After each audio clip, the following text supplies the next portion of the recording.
சேலம் மாவட்டத்தில் நடைபெறும் நிகழ்ச்சிகள், முக்கிய செய்திகள், திருவிழாக்கள், அரசியல் செய்திகள், ஆன்மீக செய்திகள் அனைத்தும் தெரிந்து கொள்ள சேலம் நியூஸ் டுடே சேனலை சப்ஸ்கிரைப் செய்யவும்.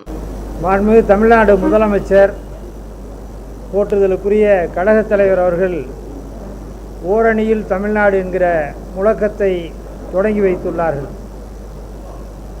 அடுத்த 45 நாட்களுக்கு கிராமம், நகரம், பூத் என சேலம் மாவட்டத்தின் மூலை முடுக்கெல்லாம் ஓரணியில் தமிழ்நாடு என்கிற முழக்கத்தை ஒலிக்கச் செய்வது எங்களுடைய தலையாய கடமை. தமிழ்நாட்டின் மண், மொழி, மானம் காப்பதற்காக ஒவ்வொரு குடும்பத்தையும் ஒன்று திரட்டுவதுதான் இந்த முழக்கத்தின் நோக்கம். நம்முடைய மாண்புமிகு முதலமைச்சர் அவர்கள் தமிழ்நாட்டிலே இருக்கிற அனைத்து குடும்பத்தினரையும் நேரிலே சந்தித்து ஓரணியில் தமிழ்நாடு என்கிற அடிப்படையில் எல்லோரையும் கேட்டு உறுப்பினர்களாக சேர்ப்பதற்கு ஆணையிட்டிருக்கிறார்கள். ஜாதி, மத, அரசியல் பாகுபாடுகளின்றி ஒவ்வொரு குடும்பத்தினரையும் நேரிலே அணுகி ஒன்றிய பாஜகவினால் இழைக்கப்படுகிற அனைத்து அநீதிகளுக்கும் எதிராக ஓரணியில் திரள வேண்டியதன் அவசியத்தை எடுத்துரைக்க சேலம் மாவட்டத்தில் இருக்கிற கழக தோழர்கள், நிர்வாகிகள் எல்லோரும் தயாராக இருக்கிறார். பாஜக என்கிற பாசிச சக்தி வன்மத்தோடு தமிழ்நாட்டை பார்க்கிற நிலை தொடர்ந்து கொண்டிருக்கிறது. பாஜகவின் கோரப்பிடியில் அதிமுக சிக்கி இருக்கிறது. அதிமுக பாஜகவிற்கு இடம் தந்து கூட்டணி என்கிற பெயரிலே அடித்தளம் அமைத்து கொடுத்திருக்கிறது அதிமுக. பாஜக ஆட்சி அமைந்துள்ள மாநிலங்களில் பாசிசத்தின் பரிசோதனை கூடங்களாக மாறி நிற்கிற நிலை ஏற்பட்டிருக்கிறது. அதேபோல் இந்தி மொழியை திணிக்கிற முயற்சியிலே ஒன்றிய பாஜக அரசு ஈடுபட்டிருக்கிறது. உத்தரப்பிரதேசம், குஜராத், பீகார், மகாராஷ்டிரா, ராஜஸ்தான், ஒடிசா, அஸ்ஸாம் போன்ற பல்வேறு மாநிலங்களில் அவர்களுடைய தாய்மொழிகளை எல்லாம் இழந்து இந்தி ஆதிக்கத்தின் காரணமாக அந்த மொழிகள் எல்லாம் சிதைக்கப்பட்டு அழிக்கப்பட்டிருக்கிற ஒரு நிலை ஏற்பட்டிருக்கிறது. பாரதிய ஜனதா கட்சியினுடைய பாசிசம் என்கிற கொடூர விஷத்தை தமிழ்நாடு மக்கள் அனைவரும் ஓரணியிலே திரண்டு அதனை எதிர்க்க வேண்டியது அவசியம் என்கிற முழக்கத்தை நம்முடைய மாண்புமிகு முதலமைச்சர், கழகத் தலைவர் அவர்கள் வலியுறுத்தி இருக்கிறார்கள். கீழடியை அங்கீகரிக்க மனமில்லாத பாஜக அரசு அதை வன்மத்தோடு பார்க்கிற பாஜக அரசாக ஒன்றிய அரசு இருந்து கொண்டிருக்கிறது. துரோகிகளையும் போலிகளையும் தோலுறுத்தி சுட்டு காட்டுவதற்கு முதலமைச்சர் அவர்கள் எடுத்துக்கொண்டிருக்கிற இந்த முயற்சி தான் ஓரணியில் தமிழ்நாடு என்கிற மாபெரும் மக்கள் இயக்கம்.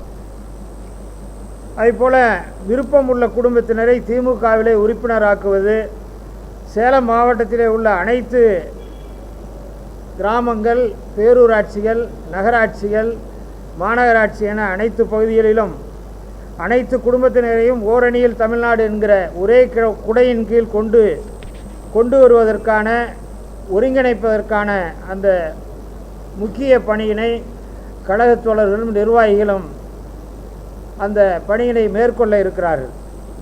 கீழடியினுடைய தொன்மையை அங்கீகரிக்க மறுக்கிற பாரதிய ஜனதாவை, அதே நேரத்திலே இந்தி திணிப்பை செயல்படுத்த முனைகிற பாரதிய ஜனதாவை, கல்விக்கான நிதியை நிறுத்தி வைக்கிற பாரதிய ஜனதா, கூட்டாட்சி தத்துவத்தின் அடிப்படையில் வழங்கப்பட்டுள்ள மாநில உரிமைகளையெல்லாம் அபகரிக்கிற பாரதிய ஜனதாவாக, நீட் தேர்வு மூலம் இளைஞர்களுக்கு இணைக்கப்படும் அநீதி மற்றும் அவர்களையெல்லாம் புறக்கணிக்கிற முயற்சியிலே ஒன்றிய பாஜக அரசு தமிழ்நாட்டிற்கு பெரும் துரோகம் இழைத்து வருகிறது.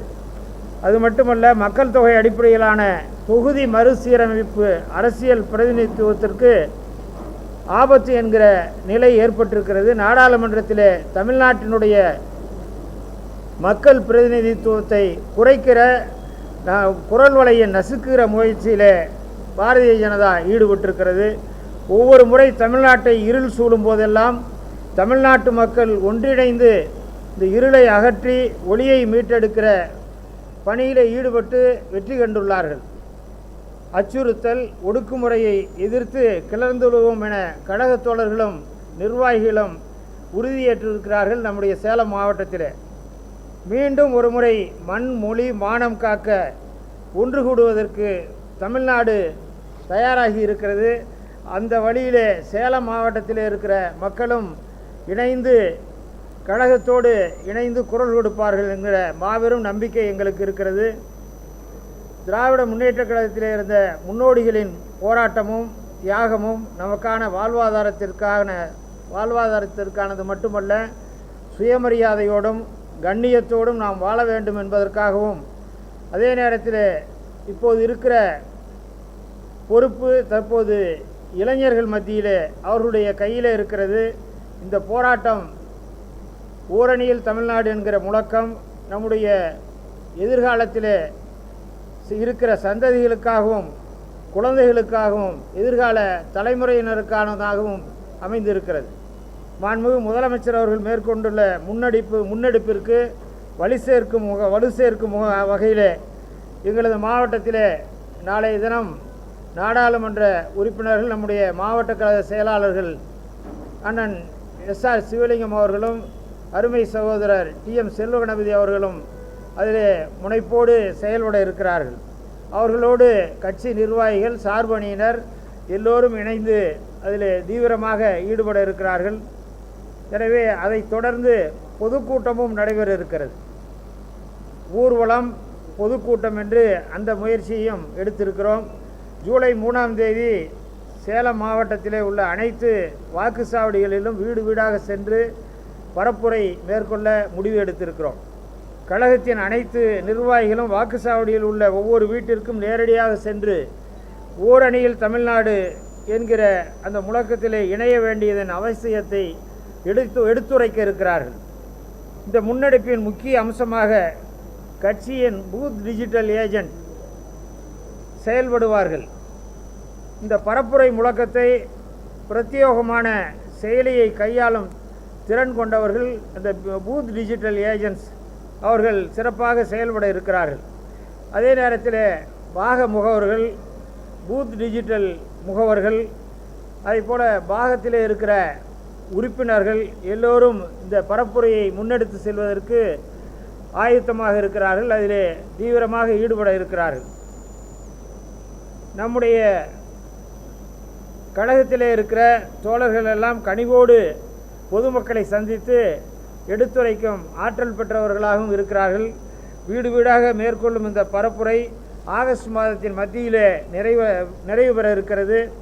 மண் மொழி மானம் காப்பதற்கு மக்களிடையே வரலாறு காணாத அளவிற்கு இந்த முயற்சியிலே ஒற்றுமை ஏற்படும். வெற்றிகரமாக இந்த பணியினை நிறைவேற்றுவோம் என்கிற அந்த நம்பிக்கை, மாபெரும் நம்பிக்கை இருக்கிறது. இதனைத் தொடர்ந்து மாண்புமிகு கழகத் தலைவர் அவர்கள் பல்வேறு கூட்டங்களை நடத்த அறிவுறுத்தி இருக்கிறார்கள். அந்த பணியினையும் நிறைவேற்ற இருக்கிறோம். தமிழ்நாட்டை பாதுகாக்க ஓரணியில் தமிழ்நாட்டு மக்களை ஒன்று திரட்டுவது என்பதுதான் இந்த ஓரணியில் தமிழ்நாடு முழக்கத்தினுடைய முக்கிய நோக்கம், குறிக்கோள்.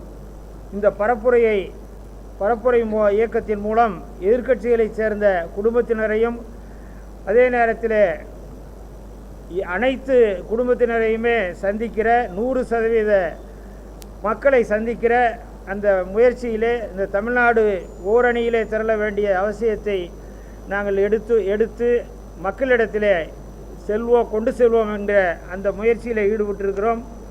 சேலம் மாவட்டத்தை பொறுத்தவரை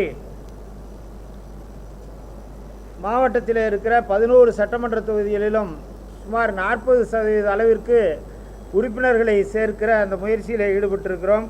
அப்படி 40% உறுப்பினர்களை சேர்ப்பதென்றால் இந்த மாவட்டத்தில் கட்சி மாவட்டங்கள் 3 மாவட்டங்களிலும் 12 லட்சம் பேரை உறுப்பினர்களாக சேர்ப்பதற்கான அந்த மாபெரும் முயற்சியிலே நாங்கள் ஈடுபட்டிருக்கிறோம். அதில் வெற்றிகரமாக செய்து முடிப்போம்.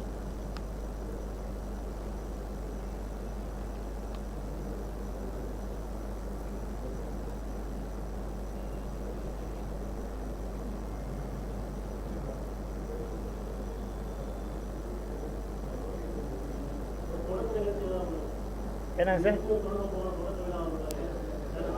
நாளைக்கு 2 நாடாளுமன்ற உறுப்பினர்களும் நாளை மறுநாள் 3ஆம் தேதி 2 நாடாளுமன்ற உறுப்பினர்களும் தொடங்கி வைப்பார்கள்.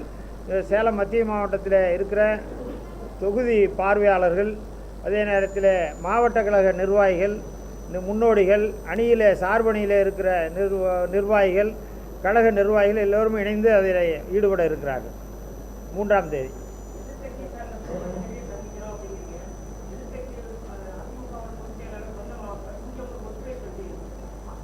இதில் எந்த தடையும் இல்லை.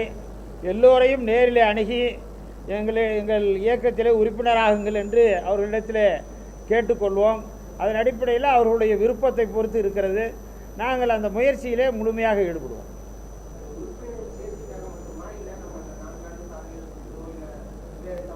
உறுப்பினர் சேர்க்கையின் போது 4 ஆண்டு சாதனைகளை எல்லாம் எடுத்து வைப்போம். இப்போது நான் சொன்னதே, ஒன்றிய பாஜக அரசு தொடர்ந்து தமிழ்நாட்டை வஞ்சிக்கிறது, அச்சுறுத்துகிறது, பல்வேறு நிலைகளிலே தொடர்ந்து தொல்லை கொடுக்கிற அரசாக ஒன்றிய பாஜக அரசு தமிழ்நாடு அரசுக்கு தொல்லை தந்து கொண்டிருக்கிறது. அதையெல்லாம் முறியடிக்கிற வகையில், அதை மக்களிடத்தில் எடுத்து சொல்லக்கூடிய வகையில் இந்த உறுப்பினர் சேர்க்கை பிரச்சாரம் ஓரணியில் தமிழ்நாடு முழக்கம் அமைந்திடும்.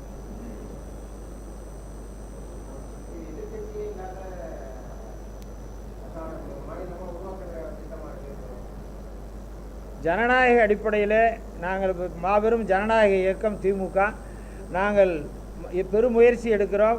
மக்களை எல்லாம் ஒன்று திரட்டி ஒன்றிய பாஜக அரசை, அவர்களுடைய மக்கள் விரோத அரசு பாசிச போக்கினை கண்டிக்கிற விதத்திலே நாங்கள் இந்த முயற்சியிலே ஈடுபட்டிருக்கிறோம். எதிர்க்கட்சிகளே இல்லாத நிலை என்கிற நோக்கம் எங்களுக்கு அல்ல.